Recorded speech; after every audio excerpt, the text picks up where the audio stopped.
নমস্কার বন্ধুরা, আজকে আমাদের এই ভিডিওটা কোনো ভ্রমণ সংক্রান্ত ভিডিও নয়, বরং এই ভিডিওটা তাদের জন্য তৈরি যারা চেন্নাই যাচ্ছেন চিকিৎসার জন্য। বর্তমানে আন্তর্জাতিক মানের চিকিৎসা পরিষেবা পাওয়ার জন্য বহু মানুষেরই প্রধান গন্তব্য হয় চেন্নাই। আবার চেন্নাইতে চিকিৎসা করতে যাওয়ার কথা মনে হলেই প্রথমেই যে নামটি উঠে আসে সেটি হলো অ্যাপোলো হসপিটাল চেন্নাই। কিন্তু এখানকার খরচ তুলনামূলকভাবে বেশি হওয়ায় সকলের পক্ষে এখানে চিকিৎসা করানো সম্ভব হয় না। আজকে আপনাদের চেন্নাইয়ের এমন একটি হসপিটালের সন্ধান দেব যেটিতে প্রায় বিনামূল্যে অথবা স্বল্প মূল্যে আন্তর্জাতিক মানের স্বাস্থ্য পরিষেবা আপনারা পেতে পারবেন। নাম হলো শ্রীরামচন্দ্র মেডিকেল সেন্টার। এটি আসলে একটি মেডিকেল কলেজ। এখানে ডাক্তারি যেমন পড়ানো হয় তেমন চিকিৎসা সংক্রান্ত অন্যান্য বিষয়ে পড়ানো হয়, আর তার সঙ্গেই যথেষ্ট উন্নত মানের চিকিৎসা পরিষেবাও দেওয়া হয়ে থাকে। আজকে আমাদের এই ভিডিওতে শ্রীরামচন্দ্র মেডিকেল সেন্টার সম্পর্কে যাবতীয় তথ্য যথাসম্ভব ডিটেলে দেওয়ার চেষ্টা করা হয়েছে।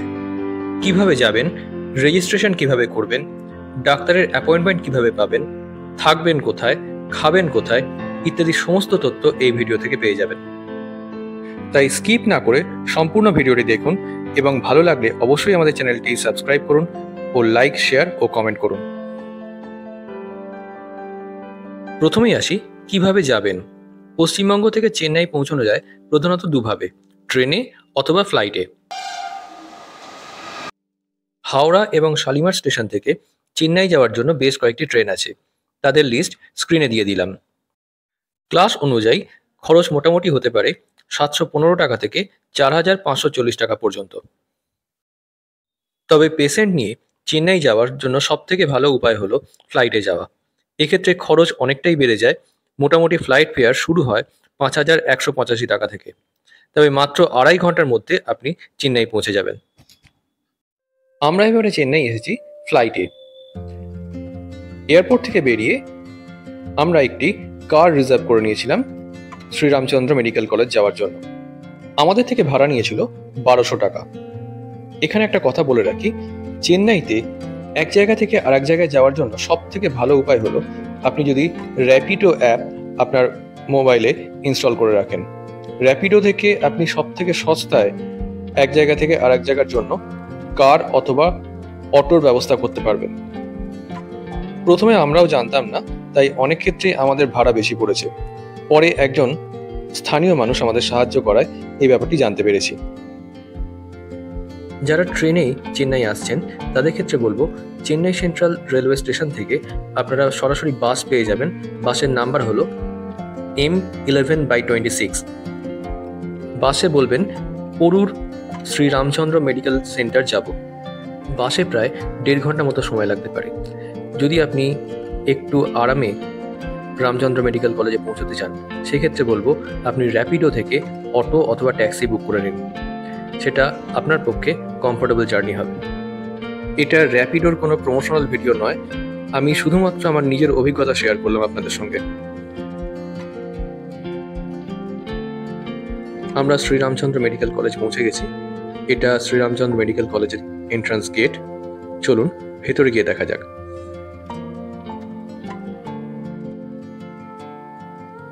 শ্রীরামচন্দ্র মেডিকেল কলেজের ভেতরটা খুব সুন্দর বাগান দিয়ে ঘেরা।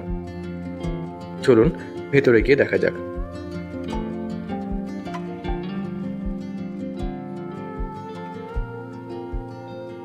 ভেতরে ঢুকতেই একটি সুন্দর মন্দির।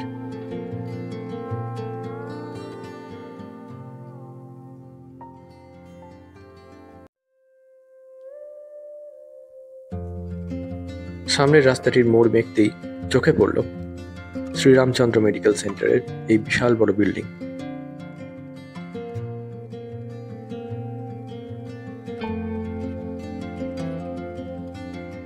এই হলো শ্রীরামচন্দ্র মেডিকেল সেন্টারের মেন বিল্ডিং। সামনেই এন্ট্রান্স দেখতেই পাচ্ছেন। চলুন ভেতরে গিয়ে দেখা যাক। ভেতরে ঢুকে প্রথমেই রয়েছে সাই বাবার মূর্তি। আপনার বাঁ হাতে রয়েছে রিসেপশন এরিয়া, আর ঠিক ডান দিকে রয়েছে ফার্মাসি এরিয়া।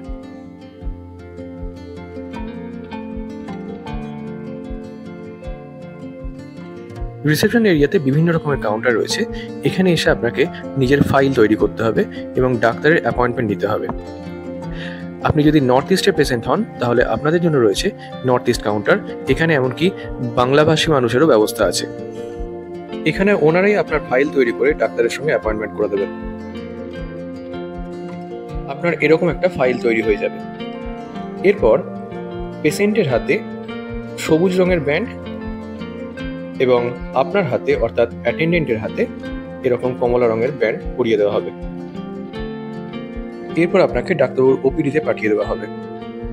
এখানে আমি সমস্ত ডাক্তারবাবুদের নামের লিস্ট দিয়ে দিলাম, একটু জুম করে দেখে নেবেন। আপনারা বাড়ি থেকেও ওভার ফোন অথবা অনলাইনে ডাক্তারের অ্যাপয়েন্টমেন্ট করতে পারেন। শ্রীরামচন্দ্র মেডিকেল সেন্টারের ওয়েবসাইট স্ক্রিনে দিয়ে দিলাম। এবার আসি যারা এখানে এসে বিনামূল্যে অথবা অতি স্বল্প মূল্যে চিকিৎসা করাতে চান তারা কিভাবে করাবেন।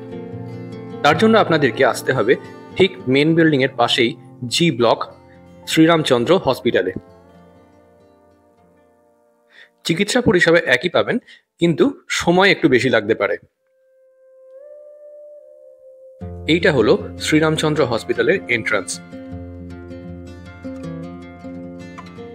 মেন এন্ট্রান্স দিয়ে ঢুকেই এখানে রিসেপশন এরিয়া।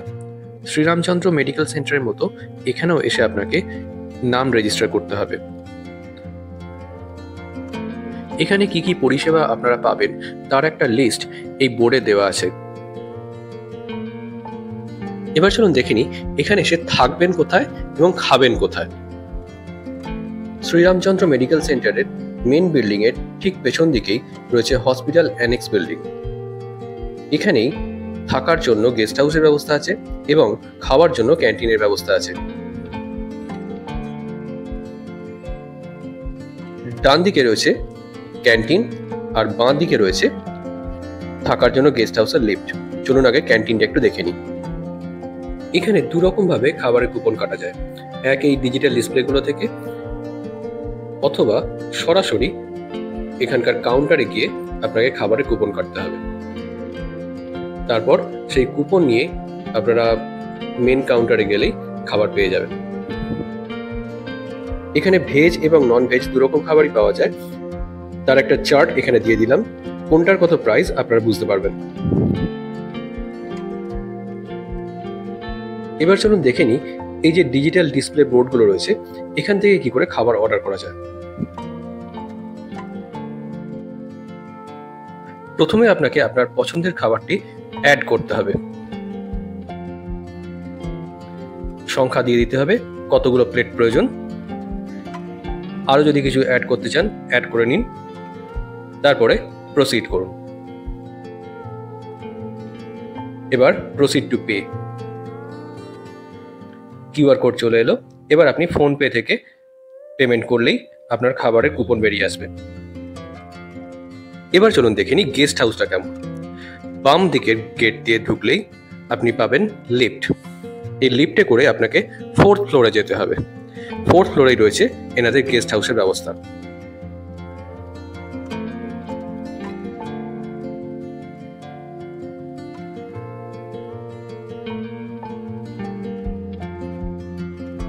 আমরা 4th ফ্লোরে পৌঁছে গেছি। এখানে অনেকগুলো রুম আছে যেগুলো এখানকার পেশেন্ট বা পেশেন্ট পার্টি তারা এসে থাকতে পারেন। এখানে একটা কথা বলে রাখি, এখানে এই গেস্ট হাউসের রুম বুক করতে গেলে আপনাকে প্রথমে 1st ফ্লোরে পৌঁছতে হবে। 1st ফ্লোরে এদের রিসেপশন আছে। সেখানে গিয়ে আপনাকে রামচন্দ্র হসপিটালে আপনি যে প্রথম ফাইল তৈরি করেছেন সেই ফাইল দেখিয়ে তবে আপনি রুমের জন্য অ্যাপ্লাই করতে পারবেন এবং রুম পাবেন। রুমের ট্যারিফ 2000 টাকা পার ডে। যদি আপনি এক্সট্রা বেড নেন সেক্ষেত্রে 200 টাকা আরো দিতে হবে। এইটা আমাদের রুম। এবার চলুন দেখে নিই আমাদের রুমটা কেমন। এখানে সব রুমই ডাবল বেডেড। দেখুন দুটো বেড এমনিতে আছে, কিন্তু যেহেতু আমরা 3 জন ছিলাম তাই আমাদের একটা এক্সট্রা বেড নিতে হয়েছে। পাশেই সুইচ বোর্ড, একটা ছোট টেবিল।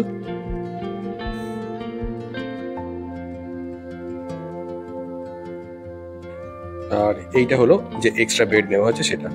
আমাদের কাকামুনি আসছেন আমাদের সঙ্গে।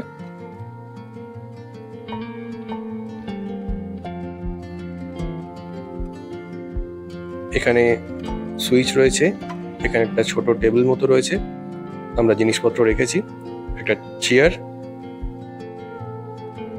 এখানে আর একটা ছোট টেবিল আছে,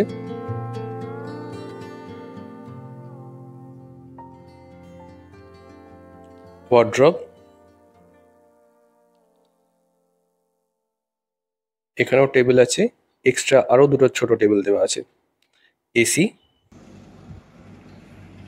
একটা বড় মিরর আছে এখানে।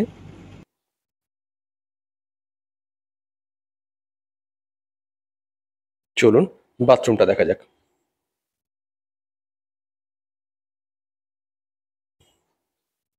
বাথরুমের ভেতরে একটা মিরর রয়েছে, বেসিন, ট্যাপ, বালতি mug, shower, geyser, hanger, hand shower, commode.